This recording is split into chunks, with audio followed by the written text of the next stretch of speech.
Olá, eu sou o Pablo, estou aqui para falar sobre a série Born to Be Alive, ou Nascido para Viver, ou, como o título original do chinês, Árvore da Vida, que é um título muito melhor, muito mais maneiro. Essa série então foi a de agora, de 2026, 40 episódios e que deveria estar disponível no iQIYI, mas por algum motivo resolveram deixar disponível só no YouTube. No stream não tem, só tem no YouTube completinho lá. Então vai entender essa estratégia aí do stream, né? Não quer que a gente pague a mensalidade e assista de graça no YouTube só, mas a qualidade não fica tão boa, às vezes a legenda também não é tão boa. Eu praticamente assisti com a legenda em inglês, porque eu achei que tava melhor, mas tem a opção de português lá, mas saiba que não é das melhores. Tá, mas vamos por que importa aqui? O que é essa Born to be Alive? A história, então, ela começa com algo aparentemente simples, que é para desenvolver a economia e tirar os pastores da pobreza. A gente tem o personagem principal, ou um dos principais, né, chamado Doje, que ele é o vice-prefeito desse condado, e ele cria uma patrulha da montanha, uma patrulha armada, levemente armada, porque ele tem muitas condições financeiras, né? É um local muito pobre, né? E a missão deles, então, é de explorar e desenvolver essa planície, né, desabitada chamada Bola Mula, que é um local que tem muitas riquezas naturais ali, tem animais e tem minas, tem terra, tem, enfim, tem muitas coisas, eles vão lá explorar para saber o que que tem, onde que tem, e com o objetivo de essa exploração do local trazer riqueza e desenvolvimento pro condado deles, né? A série se passa nos anos 90, né? Então tá um período bem de mudança assim no país também. O local também é bem interessante de ver e depois de pesquisar mais. Mas durante, então, essas patrulhas que eles faziam, eles acabam encontrando uma realidade bem diferente do que o objetivo inicial deles era. E isso bate bem forte com eles, né? Porque eles são habitantes dali, né? Eles são pessoas nascidas e a maioria nascida e criado naquele local, né? E essa patrulha, então, ela é nessas patrulhas que eles fazem nessa zona desabitada, ou seja, uma zona que basicamente não tem lei, é a lei do mais forte que acontece lá. Eles percebem, eles notam, eles veem que tem muitos caçadores ilegais lá que estão basicamente matando os animais lá, né? Em- principalmente os antílopes tibetanos, que eles matam esses bichos e vendem a pele deles no mercado negro. Basicamente é isso, né? Só que essa matança desenfreada e sem nenhum controle e ilegal tá colocando a espécie, então, à beira da extinção, né? Já tem muitos anos que isso vem acontecendo e não nenhuma medida está sendo tomada de maneira para resolver, né? Então eles fazem um cálculo lá que em poucos anos, se continuar assim, essa espécie vai entrar em extinção. E a partir então dessa questão, principalmente dos animais, né? O objetivo dessa patrulha da montanha e do OJ, dos seus comandados, né? Que são vários personagens, e todos têm seu espaço. O objetivo deles muda e é a partir desse objetivo que a série a história dela se constrói. Que a série ela vai mostrando a partir disso, então, uma jornada bem intensa, assim, desses personagens, dessa patrulha.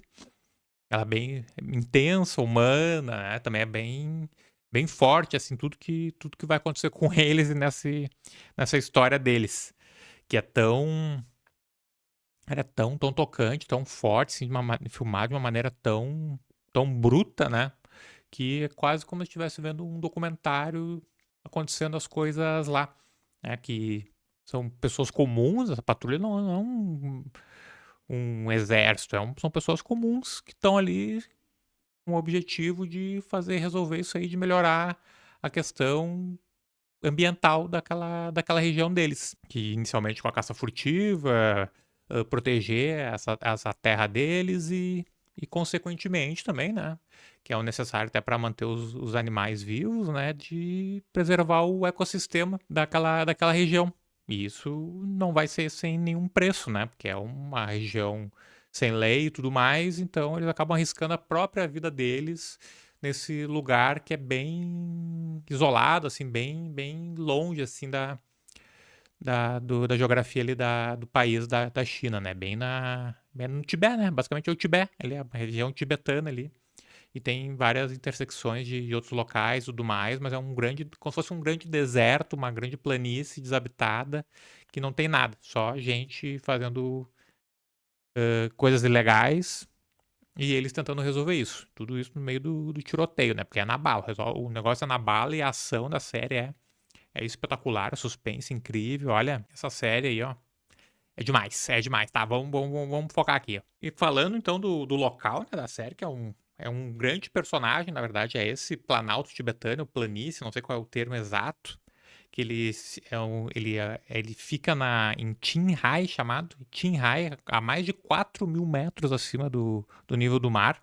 Eles filmaram lá mesmo a série, então a gente sente que tem muita cena assim de fundo, assim, deles andando de carro ou a cavalo, assim, tu vê as montanhas no fundo, tu vê o vazio no fundo, assim, cara, é um cenário assim ó, de wallpaper, assim, cada take lá é pra tirar foto. Fotografia incrível, cara. Bah, é outro nível, né? E eles filmaram lá, mesmo sendo um local de 4.000 metros acima do mar, que é loucura, assim. A gente vê aqui os jogadores do Inter aqui vão jogar na Bolívia lá e já sofre. Eu acho que lá é tipo metade do nível do mar se estiver falando besteira, né? Mas no mínimo é igual. E os caras correm 5, 10 minutos, já estão no oxigênio lá, quase morrendo. Lá eles fizeram tudo isso, filmaram lá e isso é bem interessante, faz muita diferença, faz muita diferença. E essa questão de filmar no local, a gente sente, né? A gente sente que é no local mesmo, né? O local tem um peso nas cenas filmadas lá, né? É vento cortante, é tudo muito gigantesco, muito espaçoso. Ao mesmo tempo é uma sensação de isolamento que tem quando eles vão lá em Bola Mula. É só eles lá, sabe? E do nada pode aparecer alguém mal intencionado, mas ao mesmo tempo não tem ninguém. Se dá problema no carro, não tem ninguém, não vai passar ninguém pra ajudar. Se não conseguirem voltar por conta própria, já era, vai morrer lá. E ninguém vai achar o corpo ainda. Então é um local assim que ele é bem, bem vivo, né? E tem areia movediça ainda lá, ou seja, tem uma cena lá com areia movediça, que parece estar sendo esquecida no mundo da ficção, mas areia movediça nas histórias é sempre, sempre muito legal. Então só de ter areia movediça já ganha um ponto extra. E outra coisa muito legal da série, assim, é que dá muita força, assim, pra história, assim, que me deixou muito legal, que às vezes vai tratar de coisa de ambiente, de contra a extinção de animais, né? Principalmente pra cá, a gente vê muito que a série, ãh, ela evita, na verdade, o moralismo barato que tem do tema, né? É muito fácil, talvez, às vezes, muito simples cair no moralismo, numa pieguice, né? E não, a série ela trata esse tema com uma complexidade que é devida para esse tema, que são seres humanos dentro dessa discussão aí tratando de proteção ambiental, e desenvolvimento econômico. Um é contra o outro, ter um significa não ter o outro, para ter o desenvolvimento tu tem que destruir tudo, para tu proteger tudo, tu não tem desenvolvimento nenhum, né? E a gente vê diversos personagens, diversas questões deles e diferentes conhecimentos que eles têm sobre o tema, eles debatendo e pensando a respeito, refletindo, né? E tomando decisões a partir disso. E a série, ela trata muito bem isso. É um grande ponto da série, né? E que tudo isso eles vão pensando, né? Vão tentando entender qual é o lugar deles dentro dessa discussão maior. E tudo isso, claro, sempre, qual o ponto legal dessa série chinesa, são pessoas comuns, né? São pessoas do dia a dia, mas que estão ali tentando fazer algo que pode ser considerado extraordinário. A série, então, ela basicamente se divide em dois arcos. O primeiro arco da história, que se passa nos anos 90, né? Talvez das melhores coisas que já foi feita pra TV. Sim, olha, é 25 episódios de perfeição. O roteiro nessa etapa que ó, é meticulosamente construído assim, de uma maneira que não tem furo. Ele não vai pro clichê, sabe? Era ser muito fácil ser clichêzento numa história dessa de ação com ambientalismo, olha, ele não, em nenhum momento cai no clichê. tem tensão o tempo todo, mas não é o tempo todo não, mas tem um dos momentos certos, ela cresce no momento certo, tem emoção, a emoção não é barata, não tenta nos fazer chorar a todo momento, não. Cada um quem tá assistindo vai entendendo o que tá acontecendo e vai, cara, soa tudo muito natural das coisas que vão acontecendo na série. Né? Os episódios, tudo tem propósito, não tem barriga na série, né? Mesmo sendo 40 episódios, tu não sente que tem barriga na série. Não, cada episódio tem um propósito, tem uma construção.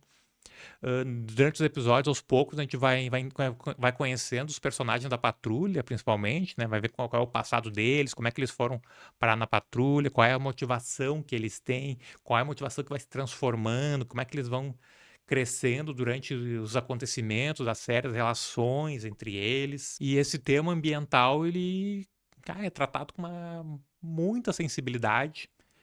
Ele não cai na pieguice, ele não é cirandeiro, é um risco que sempre se tem quando se traz esse tema, cair na ciranda, cair na turma que abraça a árvore, né? Não tem. Vê isso na sinopse, lá vem o cirandeiro fazer ciranda, abraçar a árvore, fazer o protesto, fazendo um bundaço de protesto. Não é, não é isso. A série é bem based, como dizem os jovens, é based. O chinês é based, resolve na bala quando é pra resolver, discute quando é pra discutir, dá tiroteio e não tem choro, cara. É assim que a banda toca, é assim que a coisa resolve, somente as séries passando nos anos 90 no local desabitado, não tem papo, não tem muito papo, não. Quando tá lá na região lá, né? Tu vai prender os caras dão tiro em ti, tu vai dar tiro de volta e é isso aí, não tem essa. Tá, aí terminou o primeiro arco, espetacular, não quero falar muito pra não dar spoiler, porque tem bastante plot twist, tem muitos personagens na patrulha e a série ela não, como é que eu posso dizer? Ela não poupa personagens, assim, sabe?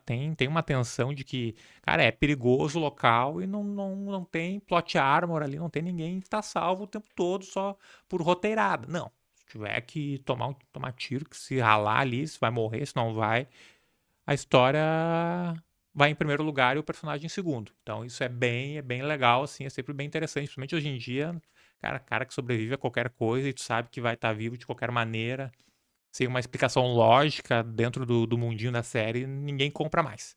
E a série ela faz isso muito bem. Aí vem o segundo arco da série. Eles dá um pulo de tempo de 17 anos, se eu não me engano, é 17 anos. Mas ele mantém a qualidade, mantém alta, assim. Mas vira outra série, basicamente. Vira outro negócio.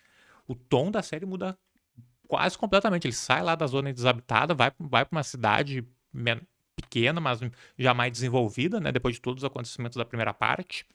E vira basicamente um suspense, um thriller policial, anticorrupção, e que todas as questões ali que a gente vai ver nessa etapa da série, ela também tem muito o gatilho dos eventos que aconteceram no primeiro arco, ou seja, elas estão conectadas mesmo sendo bem diferentes. E essa parte da série, ela é bem mais, talvez, uma luta ambiental, anticorrupção, com uns toques mais modernos, de como mais ou menos acontece ou deveria acontecer nos dias de hoje, né? Ela não romantiza, né? Nem em nenhum momento a realidade ali do que está acontecendo, do pós o primeiro arco. Ela também não romantiza a corrupção, né? Não é maneiro ser corrupto, não é maneiro ser empresário, não é maneiro ser caçador ilegal ou lucrar em cima disso. Não é maneiro. É mostrado que não é maneiro, mas também não romantiza, também não fica martelando que é ruim também. Tu vai perceber que tu é uma pessoa decente, tu vai ver isso aí, tu vai ver, não, esses caras tão errados em estar fazendo isso. E a série vai nesse caminho, nessa segunda etapa, né? Vai mostrando a ganância dos grandes empresários, das construtoras, dos mineradores, né? Mesmo sendo legal, tendo a legalidade ali a favor deles para fazer algumas coisas, eles mesmo assim, eles ultrapassam a linha sempre, né? E que essa corrupção desses empresários também está em conluio com o governo, né? Tem corrupção de governo, uh, eles estão tão em conluio aí, alguns, né? Alguns políticos para explorar e destruir o meio ambiente em busca do lucro, né? Porque explorar o local ali, minerar dentro das regras ambientais, não é tão interessante para eles, né? Porque não é tanto lucro. Mesmo tendo lucro, não é tanto lucro e às vezes demora um pouquinho mais, eles têm que ter uns cuidados. E isso não é interessante para o grande empresário. O importante é lucrar e o resto que se rale, né? Vai lucrar, vai destruir lá, depois vai embora. E o resto do povo que continua vivendo lá ferrado. No fim, então, esses dois arcos, né? Desde as batalhas brutais ali das planícies selvagens que a gente vê no primeiro arco são incríveis. E no segundo, a luta por justiça, né, contra essas grandes corporações, tudo com certeza, e é tudo muito bem amarrado, tudo se conecta. Essa história que acaba se tornando épica, cara. A história é épica. Essa é a palavra, a história é épica. E ao mesmo tempo ela é muito humana, né? E tudo isso, cara, tudo isso da série é acompanhada não sei, provavelmente desde o primeiro episódio, por uma trilha sonora. Olha, a trilha sonora dessa série é espetacular.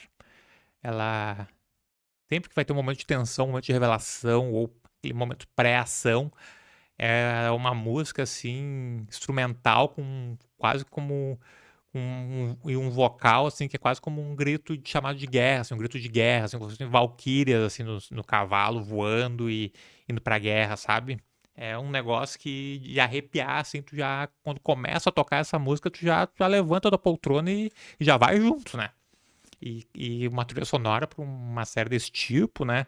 É essencial, né? E ela cumpre muito bem. Ela mantém o suspense, ela reforça a ação da série durante os 40 episódios. São 40 episódios inesquecíveis dessa série que cara, é espetacular.